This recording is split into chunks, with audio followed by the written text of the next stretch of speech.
And as he's continually showing himself, we get to Joshua. Now we know that this was a servant that God had called because Moses had died. Amen. And God told Joshua, he said, Moses, my servant, is dead. But just like I told him, if you listen to me, I got you. Right. So we get to this point in this 4th chapter where Joshua is seeing the hand of God over and over again. And as Joshua is seeing the hand of God, he began to do something miraculous, like making water split. Right. Like I said before, there ought to be some things happening in your life that you know that is only from God. Amen? So now in this 4th chapter, we get to this 18th verse.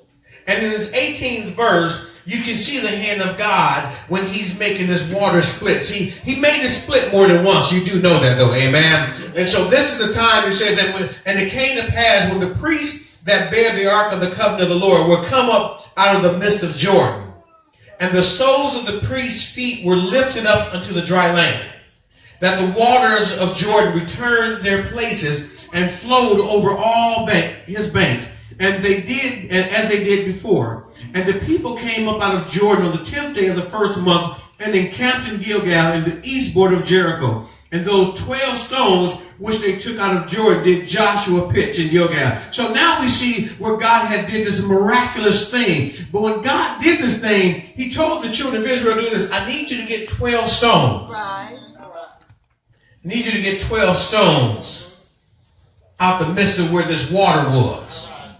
And as they got the stones, these stones had some significant meaning. Not only was it going to represent the 12 tribes of Israel, but it was getting ready to represent an educational piece that will continue to go on forever.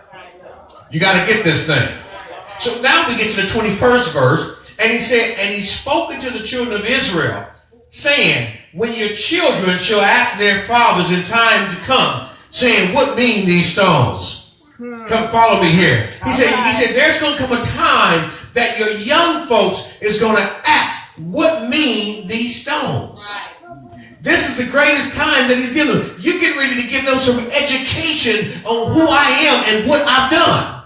You're getting ready to get something that is not only going to be instilled in them, but it's going to be instilled in their children and their children's children. You're getting ready to give them something that if in fact all follow me, follow what you say, they'll follow me and they'll trust in me. Right.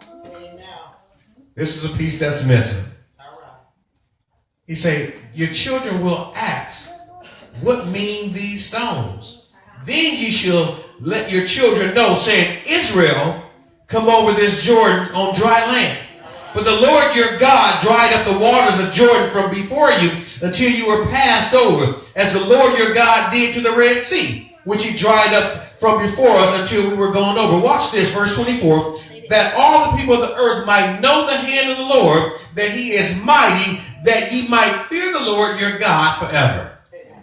He said, if you let them know what these stones mean, all right, if you give them the education on how I brought you through dry land when there's always water, if you let them know how I always had your back when you didn't know where your next meal was going to come from, if you give them these things, he said, not only will it help them, it'll help the entire earth. Why? Because they'll keep spreading the word. All right.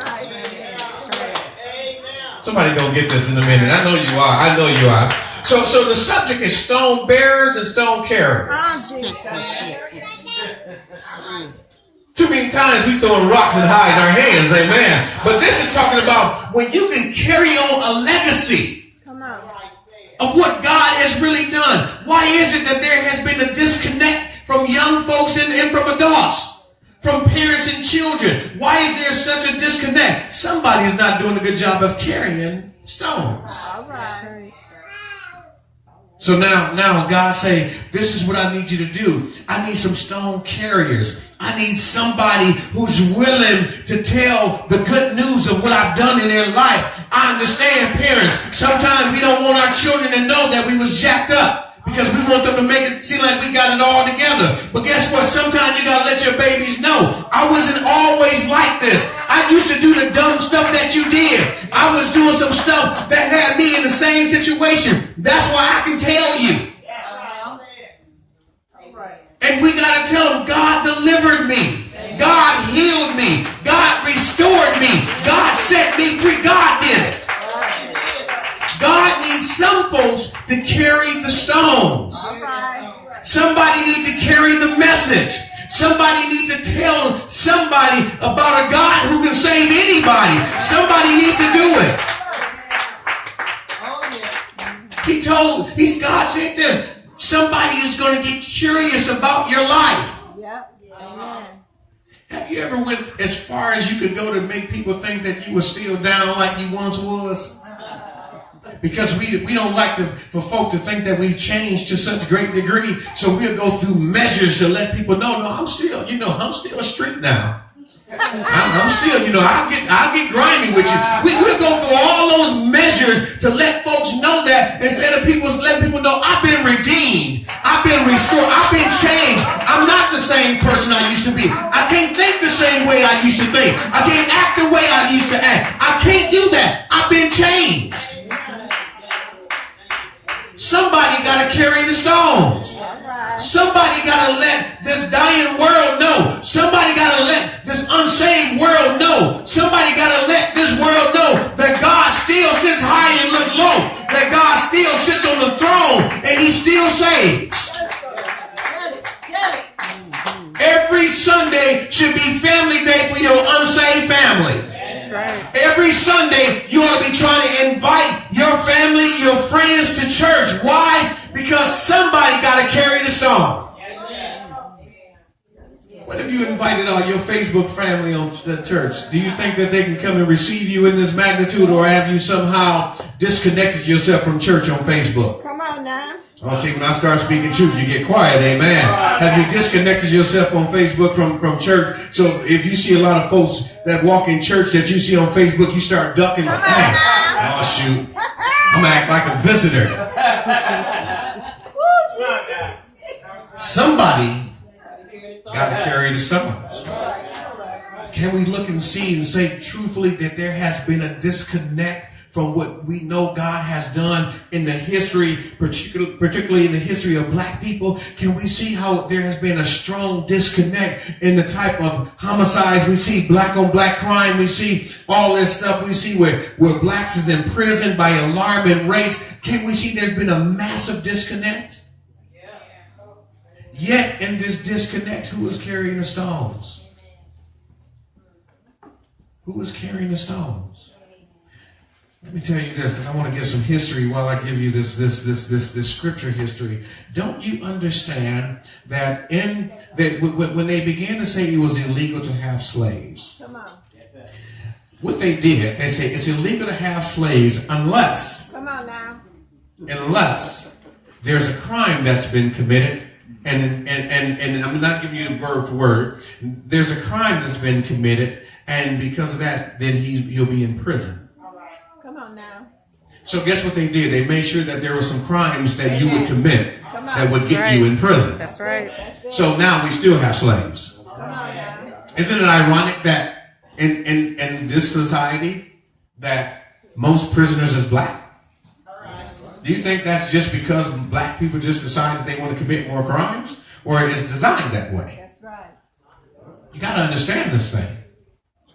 But if we don't keep, and then we'll go, we know a Negro done did wrong, but we're going to keep going trying to defend him. Oh, they railroad him. They railroad him. He really did shoot that dude. He really did steal that. You railroad him when you didn't tell him the truth. So now you want to keep on, talking about what Bucky did and how the system got Bucky, but Bucky did wrong. Where was you when you could have said, let me tell you what these stones mean? Come on now. And it was never designed for you to do this. Quiet as an answer. That's cool. That's cool. So again, we need some stone carriers. We need some people that's willing to stand and tell the truth, even in the midst of this chaotic situation. Let's speak truth to power. Now, if we carry the stones, then we can make sure our children can be the bearers of the stone. Come on.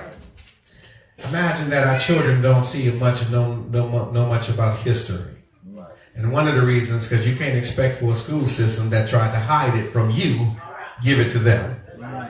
Can't expect that. So they won't get it unless you give it to them. They can't bear it unless you carry it.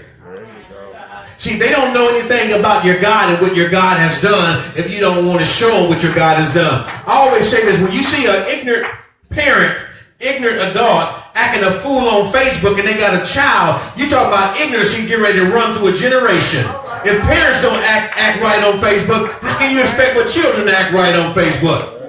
Woo, that's some truth right there. See, I learned how to look folks in the face and tell them the truth, because I know I understand this thing. People say they want the truth, but when you give them the truth, then they start looking at you like, I don't know why you say that. I say that because it's true. Amen. Now, if it's you, I didn't know it was you, but God blesses you. So now you got an opportunity to change. Because the reality is, if we really understand the dynamics of this thing, one day we'll leave this scene. But don't we want to leave this thing in the best of hands? Who can be better than our own children? Who can be better? If we don't see that the dynamics have been broke down, it don't take a rocket scientist to figure this out. Not at all. But we got to carry the stones. We want them to bear it. But we got to make sure we give it to them. We got to make sure we live the life that we want them to see. And when we make a mistake, or when we not even make a mistake, but when we do wrong, because I believe that you made a mistake the first time, the second time was on you. When you've done wrong, you got to be willing to admit it, even to a child. Sometimes we'll say, you know what, you a child, I don't have to apologize to you. Yes, you do. If you're wrong, you're wrong. Because they will never understand it if you don't tell them. And then show them how it get corrected. I remember being young and I used to hear those words, those famous words that most of us hear. Don't do what I do. Why? You showing me how to do it better than anybody. That's right. How you want your child to grow up to be a doctor, but you don't even want to get a GED? That makes no sense. You telling your child, I want you to get married and I want you to live a productive life, but they see you with a different pops every other month. Something that's not going to work with that. All right. If you want them to be a bearer of it, you got to carry it to them. Come on. Woo, Jesus. Oh, you Amazing. Parents want their children to come to church, but they won't come to church. They want the church to come and feed them and to pick them up and to make sure to give them candy afterwards and to make sure we bring them home. And then they want to sit at home and chill and say, I'm so glad that you came into my child life. Why are you not in your own child life? That's right. Why don't we just work together on your child? Come on, Holy Spirit. Somebody got to be the carrier. You in the house. We want the school system to raise our children for us. And when they kick them out, we say, no, I don't want them at home. I'm taking them back to school. That's the only break I get is when that little Negro is at school. That's your child. Woo, help Jesus. Somebody got to carry it. You want the best from anybody. You got to be the best that they can see.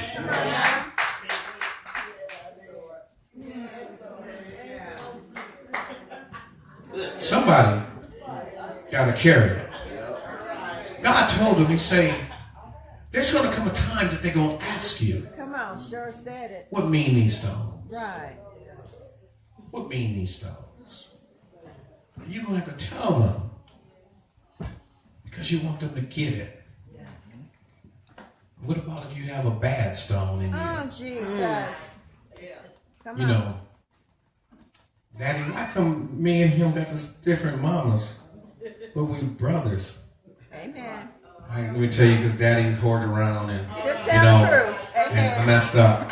Yeah, that's why y'all got different mamas, but y'all the same age. I was just hoarding around at that time, so out of that's what came out of this. But as I learned my lesson, in between the hill I caught and front of the court, I learned my lesson, and so don't do what I did. All truth. What mean these stones? Bad stones. Bad stones. Raw truth right there. Oh, Lord have mercy. Y'all looking at me like, some of y'all got to tell the truth to y'all, but y'all keep hiding this stuff. I can tell the truth because see, one thing I've learned, the truth has set me free. I'm good. I got folks holding stuff against me that me or God don't hold against me. I'm good. I don't care if you got your issue. I'm free from it. Mama, why you do some time in jail? Let me tell you why. I didn't know you knew, but since you know, let me tell you. Daddy, why you got all that? What's that electronic thing on your leg? Let me tell you why. Let me tell you so you won't get this thing on your leg. See, sometimes we just gotta tell the truth. We too busy trying to make it seem like we got it all together. And your children is not stupid by a long shot. But they gonna ask what mean these stones, and trust me, if you don't tell them, they'll ask Jay-Z, they'll ask Beyonce, they'll ask, and Jay-Z gonna tell them, money ain't no thing. Come on, I know some songs now. I know some songs. Beyonce gonna tell you sorry, not sorry. See again, if you don't tell them, they will get some information. It'll be some misinformation, but they'll get it. Well, who better to tell them than you? We need the patriarchs and the matriarchs set back up in the family. We got grannies trying to be cool with grandchildren. You can't be cool with your grandchild. I tell my children, I don't even like you that much to be your friend. I don't even like you like that. I don't like you that much to be your friend. Now, I can always be your father. But you got a whole bunch of folk that'll be your friend. I don't even like children that much to be. Tell me, we cool. We ain't cool. I'm not cool with you. I'm not your homie, your homeboy, your partner. I'm none of that. I am your father. I can't go no farther than that. I don't know how to be cool with somebody else's children. What be cool with mine for? Somebody got to carry the stone. Somebody got to tell it. Because guess what? They really want to know. They want to know. And if you don't tell them, they don't get it. And when they don't get it, shortcomings is coming their way. Yes, it is. Now what? Now what? Now you're talking to lawyers and judges and police, and now what? Now you're crying over a grave. Now what? See, we want them to bury it, but we got to carry it. We got to take those responsible places and tell folk that God still saved people from their sin-sick souls. You trying to be liked by everybody. Trust me, some folks say that they love you, don't even like you, let alone love you. You can't be loved or liked by everybody. It just don't work that way. That if everybody liked you or loved you, you are doing something awfully wrong because they didn't love Jesus. The same folks that said Hosanna, the same folks that crucified him. So what you think you gonna do? I just want everybody to like me, please. Not in this life. If everybody like you, you got some issues. The person sitting next to you might not like you. Look at people looking at this. That's why you've been acting funny.